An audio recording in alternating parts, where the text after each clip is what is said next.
Hello, everyone. It's great to have you aboard on yet another episode of Blabbit. We promise it will be entertaining and informative. For those of you who are tuning in for the first time, we have experts come on and they blab about their secrets, give us an idea of what their insights are. And of course, we always welcome your questions. So please, if you're watching this live stream, feel free to chime in and we'll get you involved with the show. Blabbit is sponsored by Open Doors, your corporate communication platform for maximizing employee engagement. Hi, everyone. My name is Paul Geiger. I am a leadership communication consultant and public speaking coach out of New York City. And I make sure that messages get delivered in the right way. It's always a balancing act, but making sure that you're clear is, of course, priority number one. Mr. Glenn Ingram, it is always a pleasure to see you, sir. You too. Top of the day on the West, mid of the day on the East. Hi, everyone. My name is Glenn Ingram. I help people become better listeners through asking better questions, aka sales. We call it solutions, not sales. Good morning, Lisa. How are you? I'm doing great. How are you both? Amazing. Excellent. Great. My name is Lisa Wozniak. I'm a marketing strategist with Woz Marketing out of Detroit, Michigan. And I work with private practice owners to help them employ smart marketing strategies to enroll more clients in their private practice. And I'm happy to be here. Well, it's so great to have you back. I know that just a few months ago, it seemed like it was only yesterday that you and Josh Becraft were on talking marketing with us, and we knew that you had a whole lot more to tell us. So we really appreciate you making room in your busy schedule to be here. Okay, so I know you talk a lot. In fact, you even just used the words private practice owners. Now, I may be short-sighted, but when I hear private practice, the first thing that comes into my mind is medical practice, dental practice, law practice. But it's bigger than that, is it not? It is. If you stop and think about people who are in practice, that can be anything from consultants to coaches. You mentioned lawyers, attorneys. I specifically really enjoy working with mental health professionals that are in private practice and helping them to enroll more clients. Well, now, how do you, when you're working with in a certain business, in a certain vertical, how do you differentiate the various clients that you have in terms of their messaging within very similar verticals? You know, you would think that there would be a standard approach that mental health professionals would use, but it does vary. Is it really based on the unique proposition of that particular practice, of that particular owner's work? That's true. You're absolutely right. It can vary from private practice to private practice. For example, the approach that you would use with mental health professionals would be vastly different than with a lawyer. So when you think about their personality type and how they appear in the world and how they show up for their clients, they're going to take a much softer approach to their marketing. If you talk to any mental health professional, they'll tell you that they hate marketing because they feel, like Glenn had just said, that it's salesy, and I don't want to appear salesy, and I don't want to be the hard, sleazy used car salesman. So you're going to take a much different approach with them than you would, say, a lawyer who has to be a little bit more aggressive in order to earn their stripes and show up as the confident, self-reliant person who's going to get the job done for you. Mm-hmm. Well, it's interesting you bring this up because if I had $1 for every time I made this statement, I'd have a lot more dollars. is explain to people what type of mindset is the prospective client in. Are they thinking emotionally? Are they thinking analytically? Even within law practices and stuff like this, the same way you would advertise for a commercial attorney is completely different than you would advertise for a personal injury or a divorce attorney. So can you talk a little bit about the mindset of the consumer and understanding how to be soft, how to be analytical and stuff like that within your marketing? Absolutely. So, with the mental health professionals that I work with, they are helping people who are at their absolute worst. And they are looking for somebody who will guide them through the darkness into the light on the other side. So, the marketing approach that they have to use is to be able to show in their marketing that they understand the pain points of their ideal client. So, for example, if I'm a mental health professional and I'm dealing with career women suffering from anxiety, I want to paint the picture that shows I'm giving it all to everybody at work and I'm giving it all at home and I don't have anything for myself and I feel like I just can't take it anymore. Where do I go to receive help? You want the consumer to feel like, oh my God, is this woman sitting in my living room? How does she know exactly how I'm feeling? So, and that's the approach that you're going to use to help people understand that you're the one that can guide them through. If I could real quick, so you almost have to kind of reach out, put your arms around them, give them a little hug, and say it'll be okay. Yes, absolutely. Absolutely. But you have to be very specific about what a solution is and therefore who it is that needs that solution. Because you just said, and I don't want this to go lightly to any of our listeners, you were just talking about a particular person who feels overwhelmed, because you were very clear in your description. Now, someone else might be dealing with, in the mental health profession, might be dealing with veterans with PTSD. You're buffering, That Paul. would be what's that? Is that Paul or is that me buffering? Could you hear everything? I heard everything okay. Yeah. Okay, then it's me. Go ahead. Okay. I'm sorry. I thought you froze. I was there. dozing off. My bad. I thought you froze, Glenn, when I mentioned veterans. Yeah. So, yes, right. So again, getting back to that question, you were very, very specific, and therefore the language that would define the understanding of what the solution could be had to be very, very clear as well. Absolutely. And Glenn, I know you can back me up here. I think that this is where keywords come into play so incredibly well. If you're writing your marketing copy, you want to choose the keywords that are going to identify with your target audience. So, in the case of PTSD, it could be flashbacks, it could be trauma, it could be veterans, it could be after war, and if you do a little bit of research, you can find out which of those words play well, the best, so that it's going to get more attention from your ideal client. And then again, Paul, as you had said, you really want to touch on exactly what they're feeling, what they're going through. And as Glenn had said, hold their hand and walk them through the other side. Yeah. Now you bring up something that Glenn has mentioned in prior Blabbits, and it's very clear when you say keywords, what you're really talking about is the idea of hooks, people who are looking for something. But aren't there also spears where you go hunting for certain things? So let's go back to mental health just for a moment so we can wrap our head around it, because I don't want marketing. Marketing seems so overwhelming to most of us.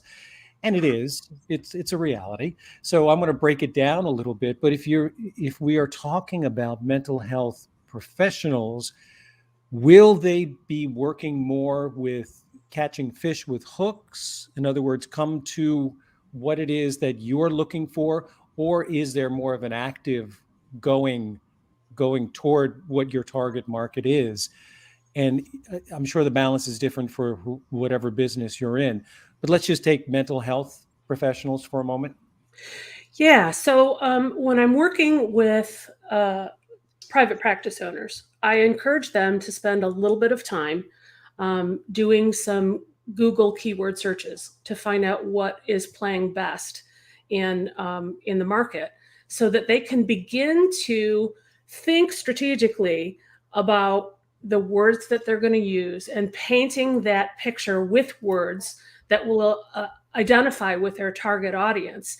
And so this is where the hook will come into play for them, is to be able to utilize the words and paint the picture that will draw in their ideal client. Mm-hmm. And I think that's why I heard they call her Lisa Soft Shoes, because there's a little bit of tap dancing, because you kind of have to tap dance between Google so people that are looking for the service can find them, and the client in a verbiage in a manner which they can understand. So when you're doing this, a lot of times you have to kind of play counselor or whatever to kind of bridge the gap between Google and the consumer. Yeah, for sure. Because there's some hesitancy in doing that, and immediately when I bring this up to the practitioner, I could see the wall go up, because they have that fear of sales thing going on again, and I feel like I'm poaching my clients and that kind of thing. But it's a really good practice to do that research. Number one, to find out what words are going to work the best for them, but to see what's out there. I don't think that the typical private practice owner takes the time to do the research to see what's out there, what's working well, what isn't, and what things are climbing to the top of the charts in Google. And it's a really good practice to be able to do that. And it also helps them to identify more with what their target audience is going through, because they come at it from a clinical perspective, and this is the thing that I need to do. And one of the things that I see them make the biggest mistake with is when they write their marketing copy, they use a lot of modality lingo.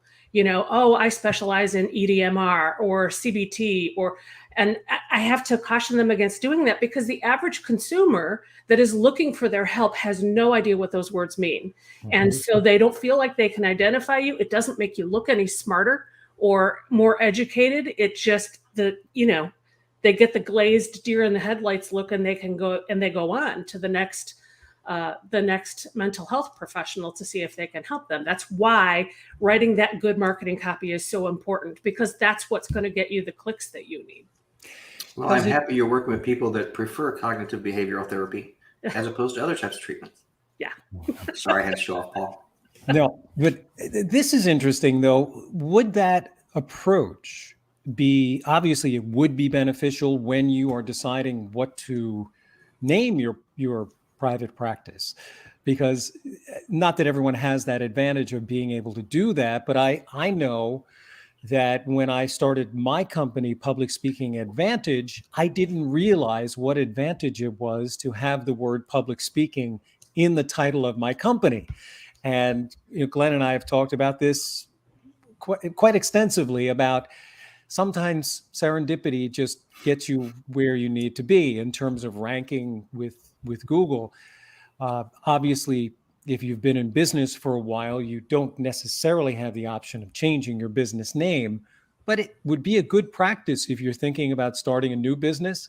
Do all of that searching in terms of who you are going to be marketing to, and then come up with a name that somehow can give you even more leverage. Absolutely.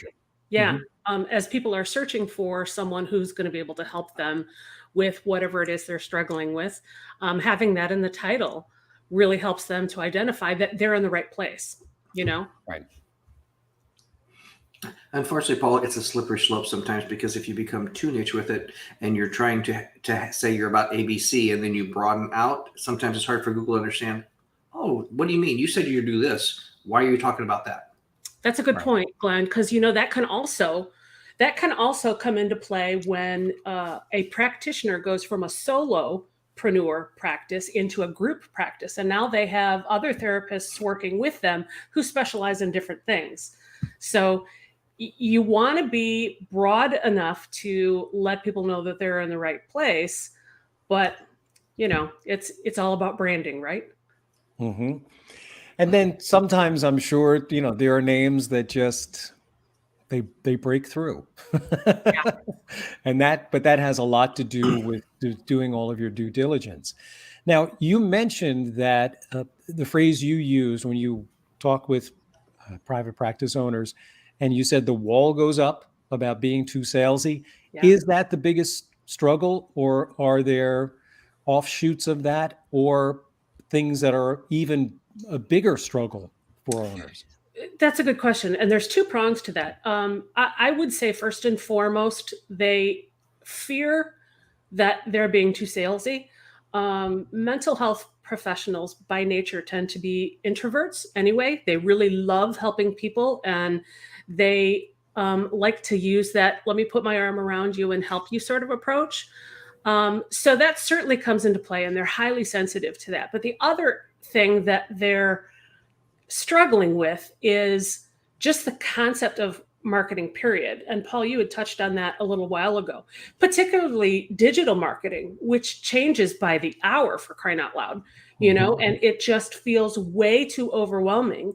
And they shut down before they even get started. I had one of my first clients, and this is years ago, but one of my first clients, I was doing the onboarding interview with her, and I asked her, I said, tell me a little bit about what kind of marketing you've done. And she said, oh, marketing doesn't work for me. I went out and I bought a box of business cards, and I spent the day driving around and handing them out to people. And I came back to my office, and there were no phone calls. There were no voicemail messages. And I thought, oh my God, it takes a little bit more than that. Right. Now, anybody who's watched Blabbit here has heard me say, what I tell my clients, because I don't want to dissuade them from at least jumping in, but I also don't want to give them any false expectations. I say, you'll see noticeable change in 6 weeks and lasting change in 6 months. Does your business follow that, or is it an even longer curve? Oh, for sure. It can be anywhere from 6 months to a year, because number one, because they are so hesitant, and we have to change their mindset about marketing and the strategies that they're going to employ with it. But I tell them right off the bat, if you ever talk to a marketer who's going to sell you on, your business is going to change overnight, you need to run in the opposite direction, because marketing is a long game. Well, and it kind of plays like what we talked about last week with the Aboods that were lawyers on, that were our guests, that, unfortunately, doesn't matter what type of profession you're in, if you're an attorney, if you're a doctor, whatever, they don't teach a lot of business in those schools, and even less in marketing. So sometimes, isn't it, I guess, let's talk about how difficult it is to get past that, oh, I don't want to do this, when they actually have the deer in the headlights look, to explain to them that we have to have a balancing act. You have to dumb it down a little bit. You have to speak to the things. So when you have one of those clients that's maybe more averse to it, how do you kind of help them, show them through past results or something like this, where they need to go in order to actually achieve success? Yeah, I break it down into this, and I don't mean this to sound insulting at all, but I break it down to 5-year-old concepts. You know what I mean? Something that is just so simple and easy to follow that you can't possibly mess it up. And I use what I call the 1, 2, 3 marketing method, where they're going to, at different stages of our journey together, they're going to employ either 1, 2, or 3 of the marketing concepts that they've learned. And that takes away so much of the overwhelm and the deer in the headlights look. So for example, like if we're talking about social media, okay, I don't want this to overwhelm you. And so to start with, you're going to be posting 3 days a week. To start with, as you become more comfortable, you can do it more days of the week. But to start with, we're going to just do 3, And if you break it down into the really simple steps and show them the why behind the what, it also helps to take away some of that marketing overwhelm. So for example, when we talk about networking, there's that wall that goes up right away. Oh God, I don't want to do that. It feels like, the sleazy salesman, 30 seconds in, here's my business card. Let me give you my pitch. And, you're looking for the nearest exit, right? So I show them that when you're networking, it's not about you. It's not transactional. You don't go there with the idea in mind that I'm going to come back with 5 business cards or 5 potential clients or 5 phone numbers or whatever the case may be. You don't go there with that idea in mind. Your goal when you go into a marketing event is to identify 5 different ways that you can help someone. Who can you introduce them to? What kind of article or something that you found online, not something you've written, that you can pass along to them, and who you can introduce them to, and You're looking for ways that you can help that person out without expecting anything in return. You don't want anything in return. You're just going there to help. And when I explain this to mental health professionals who are geared to being helpers, they're geared toward, I want to help people. It completely takes the overwhelm away from them. Well, two things. I did hear something about a decade ago, and it is that there's a very small difference between networking and not working. Yeah. So that's what you always have to be cognizant of. And then second, I've been trying to share this with people for years. I don't care what profession you're in. Using the law of reciprocity, like you're talking about, is going to draw a lot more bees than honey does. So just by giving something away, you'll set yourself apart and not be the consummate salesperson out there just trying to see what you can do for me. Here's what I'm going to do for you, and I'm asking for nothing in return. So do you see the same thing with the medical professionals and stuff like that, just offering to give stuff away and not looking for anything in return? Yeah, there are some folks who will say, well, geez, if I'm always giving everything away, how am I ever going to grow my practice, right? And that's where we have to dig down a little bit deeper and recognize the law of reciprocity and how it will work out for you. Because 9 times out of 10, if you're doing something really nice for somebody, they instinctively want to do something nice back for you. Mm-hmm. Mm-hmm. And really, in terms of giving information away, I think as coaches, and we're all coaches, I think we do guide people to the necessary mindset and knowledge and repetitive practices that will get the results they're looking for.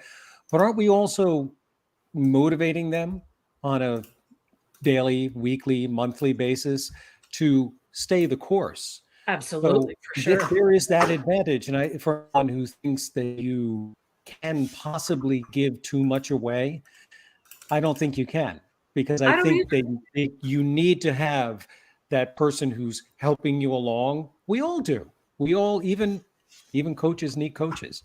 Absolutely. I saw something online just the other day about exactly that, and how it's even coaches need coaches. And so when you're going through something that is overwhelming and frustrating, isn't it just the best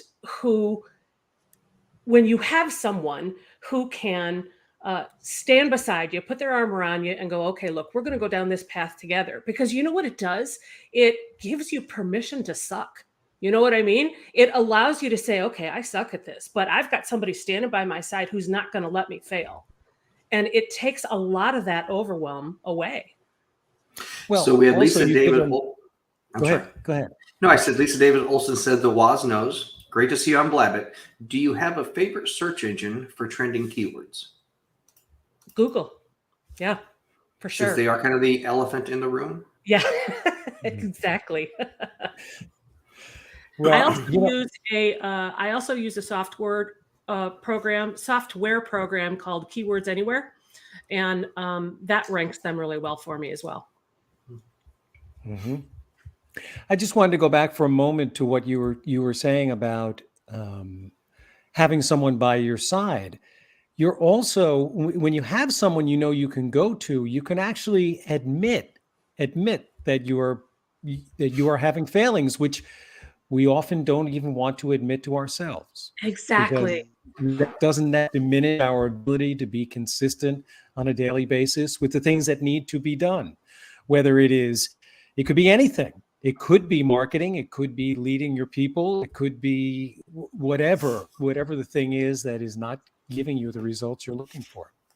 Yeah. And it goes back to what Glenn was saying earlier, for all of the education that it takes these guys to go out into the world and help people, they don't receive anything with regard to business building and marketing, which is really annoying to me. And I hope that the education system perks their ears open to this for a little bit, because I feel so bad for them. They go through 6-8 years of school, and then they're just kind of put out to the world and said, hey, good luck, and they're flailing out there, and they're getting a lot of bad advice at times. They'll look at YouTube videos, they'll talk to some of their friends who are clueless, and they'll employ so many wrong things before they wave the white flag and go, I can't do this anymore, I need some help. And it's so freeing for them to admit, hey, for as educated as I am, I have no idea what I'm doing. and I really need somebody to help me. And again, that goes back to the having the permission to suck. It's okay for you to be that educated and have no idea what you're doing. Digital marketing is hard and it changes every day. So it's okay. You're in a safe space and we're going to work on this together. Well, let's be fair. People that go to school for marketing and business don't learn much either. Yeah. Because there's no practical explanation. I remember one of the girls was in a business marketing class, and she was talking to me. She's like, "Okay, let's say you're creating this $5 million company and all this stuff or whatever, blah blah blah blah." And I just looked at her and I said, "Yeah, I've been doing this for 20 years. I've never met somebody that started a $5 million company from scratch." Mm-hmm. So let's talk about reality and how you have to start a $1,000 a month company, turn into a $3,000 and 10 from there. So I think our whole education system is a little bit more 50,000 foot overview versus practical application, and that's our problem in a nutshell. Fair point. Now, how should we look at personal referrals? In other words, someone who has worked really well with you, should that be looked at as a successful byproduct of marketing, or should it just be treated as that's just good luck when we get a nice referral like that and we don't get a day off because somebody happened to call up because they knew somebody else who trusted their opinion of you and then called in? Because I know it feels good, but does it count as marketing, or yeah. how much does it count? You're right. It does feel good because there is a transference of trust, as you mentioned, Paul, that takes place when somebody else is singing your praises, because then you don't have to, right? It becomes more believable. But if you're going to hang your hat on that as your sole means of marketing your private practice, yikes. Well, let's dive into that a little bit more. And it kind of depends, I would say, what your practice is. Because I know I've had the conversation with a bankruptcy attorney once when we're talking about reviews and things like that. And I said, it's probably going to be a little bit difficult for Paul to come in and say, you know what? I love working with Lisa. She did such a great job on my bankruptcy. And you probably have this with some mental health issue too. So you have to be more cognizant of what you're doing in marketing, depending on the service you're providing and how willing people are going to be to talk about you. Yeah, that's absolutely true. It's true. It's that old admission permission thing, which is, wait a minute, I'm going to have to admit this in order to reveal that. Mm-hmm. Yeah. Okay. All right. So is there a standard template that you use in terms of getting a message across? In other words, a fill in the blanks. I'll throw some ideas out there. The idea of, well, you need to know what keeps this person up at night. You need to know in terms of creating the avatar that you will be going after, because there's always a mystery to it, but you need to have some clarity on your end in terms of who it is that you can really help. And is it speculative, or do you, by all rights, have to have helped somebody to do this? And I say that for the benefit of people younger or recent graduates who are just getting their business started. Yeah, that's a really great question. One of the first things that I do when working with someone is to help them create that avatar, because so many of them will tell me, oh, well, I can work with people who suffer from depression or ADHD or, and they run down the list. And I said, okay, but what do you specialize in?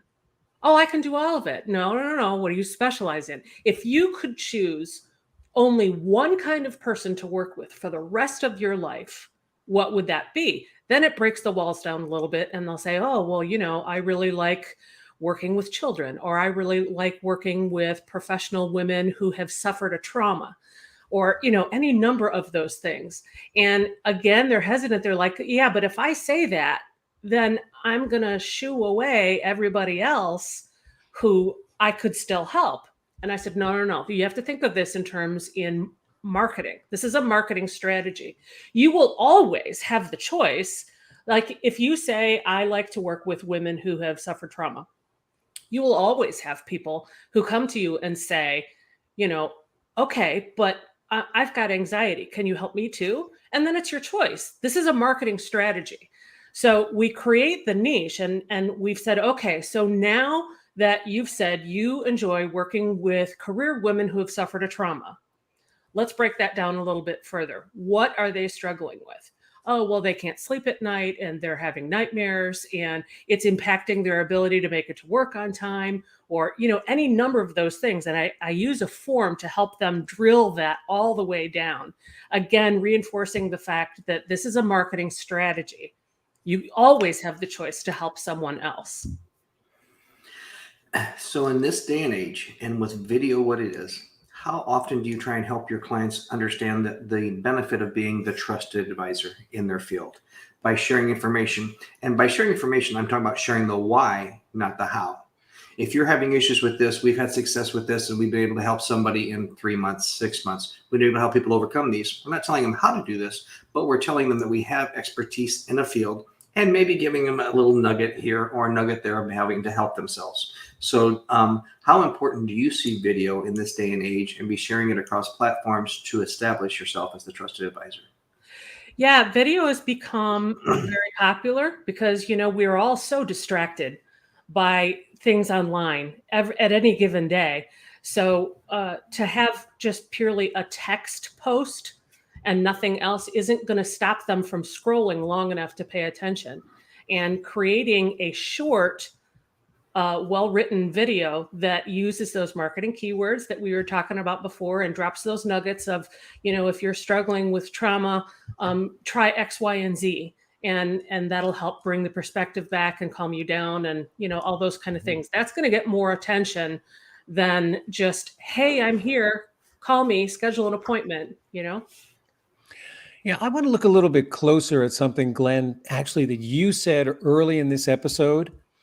And I'm just curious because it's my belief that when people make decisions, it is my belief that they do make them purely for emotional reasons.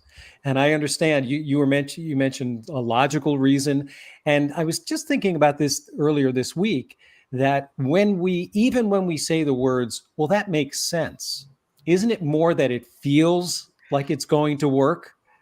What do you guys think? What do you think about that, Lisa? Yeah, they've been saying forever that people will buy from those that they know, like, and trust. But I think you're right. There is an emotional component to that. There might be some analytics involved in that. But I think at the end of the day, they're looking for someone who can get them what they want on the other side. And if that's emotional, which obviously is the case in mental health professionals, that's going to win every time.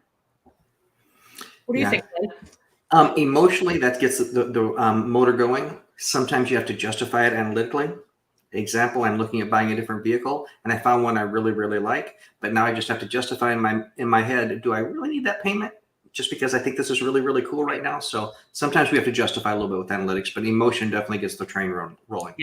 Yeah, for sure. And I think it varies based on who your target audience is too. Mm-hmm. Like if I'm buying a car, analytics is going to come more into play than if I'm looking for a therapist.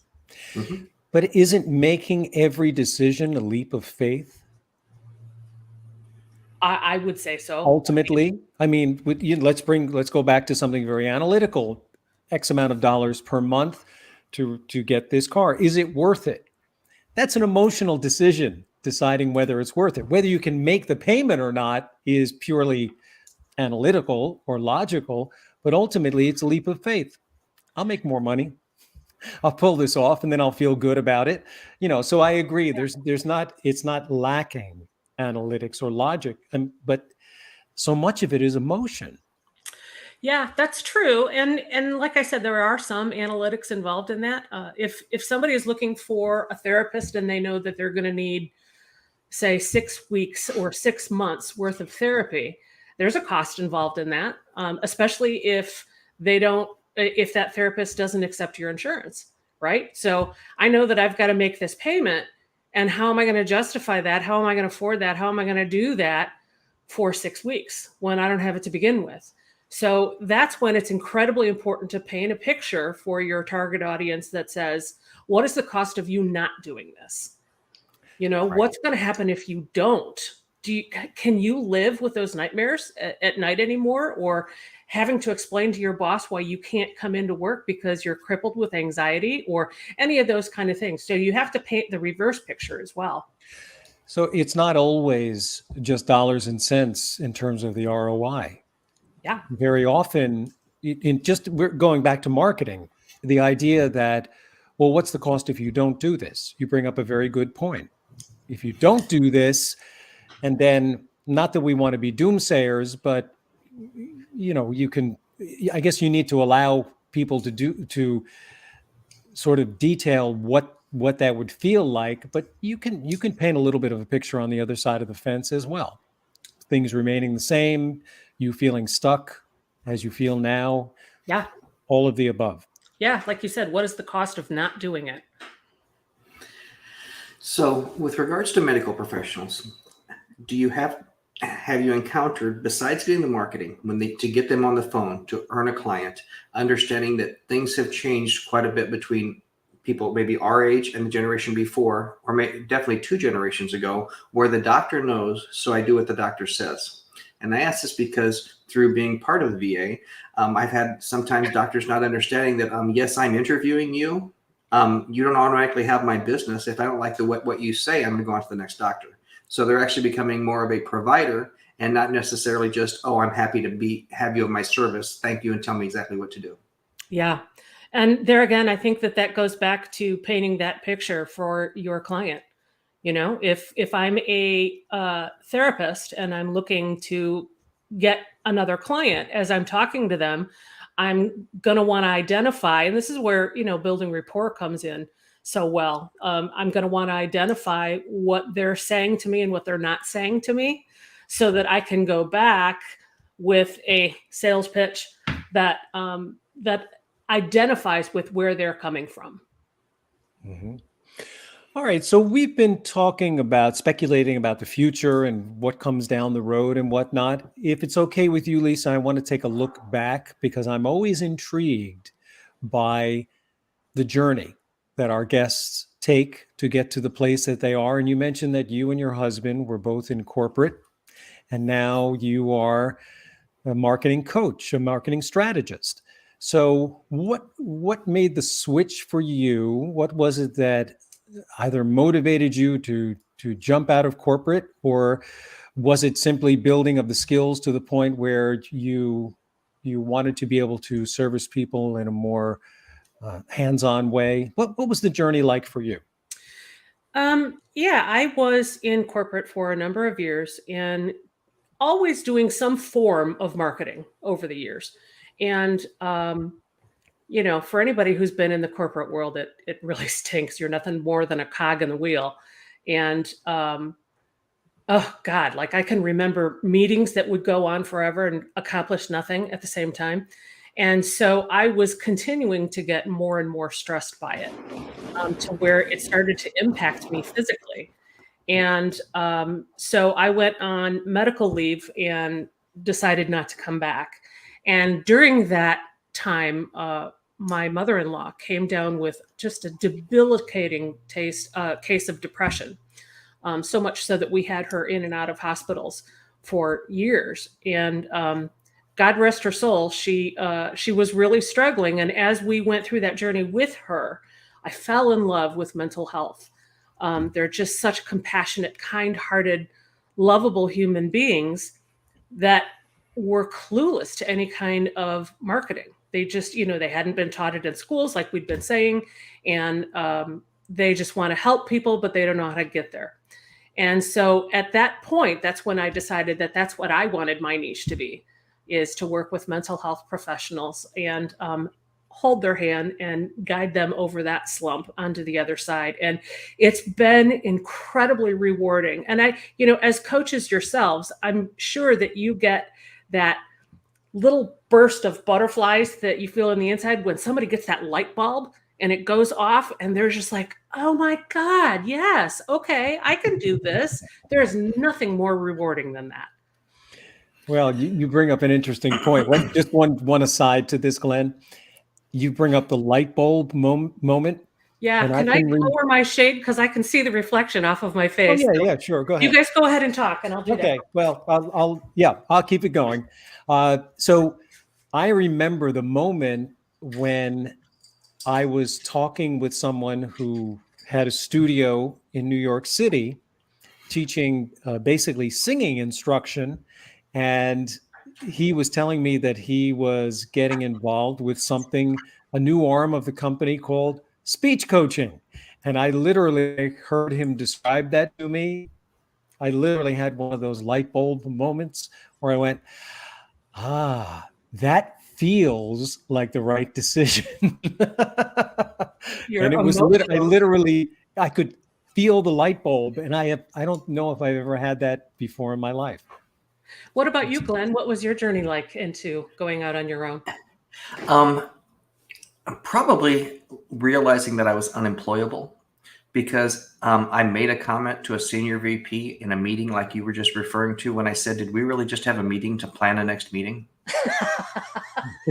And he did not appreciate that comment. No, can't imagine why. There's just so much time wasted in those large companies. And since you brought that up, that was the question that I wanted to ask you. Now that you've been on both ends of the spectrum, just because I literally just had a referral testimonial video about someone talking about the same thing, the perception that I'm going to work with this big marketing company because they're so much bigger, they probably do things better than a boutique, until they finally get with the boutique and see the results of it. And they realize, why is this so much different? So can you talk a little bit about the boutique approach versus the corporate approach and what they really get in between the two? From a marketing perspective, you mean? Yeah. Yeah. So when you work with a really large marketing firm, although they probably have a lot of automated services that make them slick and, all the sparkles and everything like that, it tends to be a very vanilla kind of approach to it. It's like cookie cutters. Just let's try and do this and fit that in there, and bada bing, bada boom, you're out the door, and there you go. And they manage people, clients and otherwise. They just manage people. They manage the process so that they can do that cog in the wheel thing that I was talking about earlier and get it done. When you work with a small boutique, you're going to get a lot more hands-on approach. You're going to get that arm around you and we'll walk down the path together kind of approach that you just can't possibly get in a large marketing firm. Well, and let's be realistic. The analogy that I would share with the customers, when you are with a large company and someone like Lisa learns how to do what to do right and sees what's going on here, Lisa's probably not with that large company very long. Yeah. So you're probably not dealing with the best. You're dealing with the people that stick around. Yeah. Yeah, that's very true. That's very true. When I first started out, I thought that I wanted to be a marketing agency and quickly learned that I don't want to manage people. I want to work side by side with people. I really love that nurturing approach. And after I ended up dealing with a couple of private practice owners who wanted to teach me how to do marketing, I said, you know what? I don't think I want to manage people anymore. Interesting. And that's a really interesting way to put it, because we all want to have our business grow. We want to see it flourish to whatever level it's meant to be. But you bring up a good point, and something that I realize in my career, the many chapters of my career and my journey, that I've never wanted to necessarily manage people. Yeah. It was a big aha moment for me, because it was the very thing I hated in corporate, was managing people. And you've got people that will break all sorts of HR laws within the company, and yet you can't get rid of them. And that makes it that much more difficult for the people who are left behind, as you said, Glenn, the people who stick around. And it's very political and incredibly frustrating, and to see myself go out on my own back to that very thing. I think it was like a knee-jerk reaction for me, because I had been in corporate for so long. It's like, well, this is how we do it. And it's a matter of mindset and looking at it differently and going, you know what? No, I don't have to do that. I don't have to do agency work. I don't have to manage people. I want to take a different approach, and I want to be side by side with them. And I want to build that relationship so that they feel confident, so that when they understand the strategy and they understand some marketing principles and how to do things, I always tell them, whether you continue to work with me or you go out and you hire an agency, which is just fine, you'll understand enough about marketing to where you won't feel like somebody is going to sell you the next shiny object that you don't even need. You're going to understand the principles behind what you're doing. Thank you for saying shiny object. You beat him to it. Because I was just going to ask that question. So with doing this, what I constantly do myself, and I want to see what you do with this, is teach people what they're doing so that they're not sold a shiny object. Yes. Because there are a million of them out there that sound amazing, and the reality of it is, their juice isn't worth the squeeze. Yeah, that's I hear that so much. By the time I talk to somebody, they're like, well, should I be using this kind of scheduling software or that kind of scheduling software? And what company should I be using to do my email marketing? And I'm like, stop. We're not even there yet. You need to understand, the basic plan that's going to get you what you need. Worry about the shiny objects later. If you don't understand what the shiny objects are for, then you're wasting your money. Just going back to the whole idea of being in a corporate structure or not, there definitely is a sense of security in being in the corporate to a certain extent. I understand you're not bulletproof. I understand all of that. But there's a certain security, let's call it security, to being in that position. But when you have a private practice, marketing literally becomes, it's no longer a nice to have. It is literally, you have to do it. Yeah. You have to do it because you don't have the security of knowing exactly who you're going to be working with or what you're going to be working on 2 years from now. Whereas in a corporate role, there are some variations set aside, but for the most part, you know what you'll be doing in 2 years.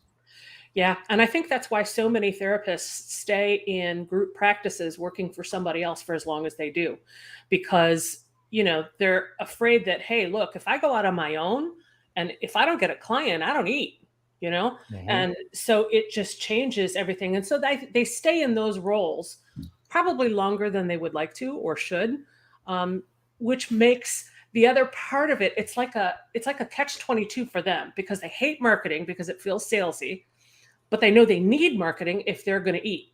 So it's a balancing act of helping them manage that stress and change their mindset about how they view marketing. But again, breaking down those strategies and principles down to the easiest to understand level so that it takes some of that marketing overwhelm away. Isn't that one of the oldest adages of the world? There are very few hunters and many more gatherers. I haven't heard that. I like it. Mm-hmm. It's interesting. I'm listening to the concepts of security, reluctance to market, and reluctance to manage people. And those are all forces that I've experienced in my life at various times. And it explains a lot. It explains why I stayed in some situations for too long and why I had an aversion to other situations and didn't go into certain areas. I didn't go down certain alleys. Let's put it that way. Yeah. So I appreciate that insight. It gives me some true personal relevance in terms of, I've been there. Yeah. And I think to a certain extent, we all have in some form or fashion. I stayed in the corporate world way longer than I needed to. And it took my getting sick and damage to my health to finally walk away from it, and it's interesting how motivated we are by fear, how it takes something like that to happen rather than just say, hey, look, I don't like this. I'm going to do something different. And that should be okay. But instead, we go through all these mental gymnastics about, where's my next check going to come from? Where am I going to get insurance? And what happens if my marketing doesn't work? And, it's interesting how all of those negative things, we allow them in the floodgates without questioning them, without questioning, well, is that really true? Or will that really happen? And where's the evidence that supports that? It's amazing how we all go through that. Yeah. I know one thing that I've shared with people over the years is when they're talking about that, because where you made the comment, you stay too long. I've had someone saying, after you left that company, are you upset because of the way they treated you and blah, blah, blah, blah. And I just say, no, without that experience, I wouldn't be here today. And if I enjoy where I'm at, I have to accept the bad as well as the good. Otherwise it will beat me up mentally. That is so true, Glenn. I remember when I was just starting out on my own, I don't remember what it was I was working on. And I had two thoughts almost simultaneously. I thought, boy, it's amazing how much longer it takes to get things done when you don't have a staff of your own. There's that. And then the other part of it is that was an aha moment for me that day was I had to go through all of those experiences, good and bad, to gain the skills that were necessary for my starting my own business. I couldn't have done it 10, 20 years ago because I hadn't learned enough to be able to do that yet. I had to have those crappy experiences and those great experiences to give me the skill set that I needed. Now, doesn't that figure into actually good marketing narrative to talk about some of the obstacles that you've had? I know that when we are private practice owners, we want to be a trusted advisor. That sounds like the man or the woman who has all the answers. And the truth is that in order to develop some of that trust, doesn't the other person have to have a feeling that you've been through something similar or you've seen something similar? So I guess my point being that we should not be averse to allowing some of that vulnerability in describing our journey to the people who are prospective customers, because I think it helps to build trust. Does that become a part of the narrative as well? Yeah, I think it's really helpful. And as a matter of fact, when I'm working with therapists on their about page of their website, I encourage them to talk about how they chose that niche, how they chose to go into therapy. Is it something that always fascinated them and they wanted to learn more? Was there a member of their family who struggled and they wanted to step in and help? When you're able to pull back that curtain and show your authenticity or your vulnerability, it makes people feel a little bit more comfortable in identifying with you. And I myself, when I'm creating my marketing message, I kind of key in and drill in on the fact that I used to struggle with the technology for quite a bit. I found it really overwhelming, and I would sometimes just shut down because it felt like too much information and too hard. And I was able to break things down and learn them little bit by little bit, just like you need to. And I overcame that. And so people will be able to identify with that, the fact that they're not alone in that struggle and somebody else has been through it and came out the other side. Yeah, there's a reason why feel, felt, found is very good foundation, Paul. I understand how you feel. We've worked with others that felt that way in the past. What we found was when they did this is what happened. Mm-hmm. Yeah. Yeah, that's true. Well, that's an introduction. That's often an introduction of third-party validation in terms of a marketing message. So you have that too.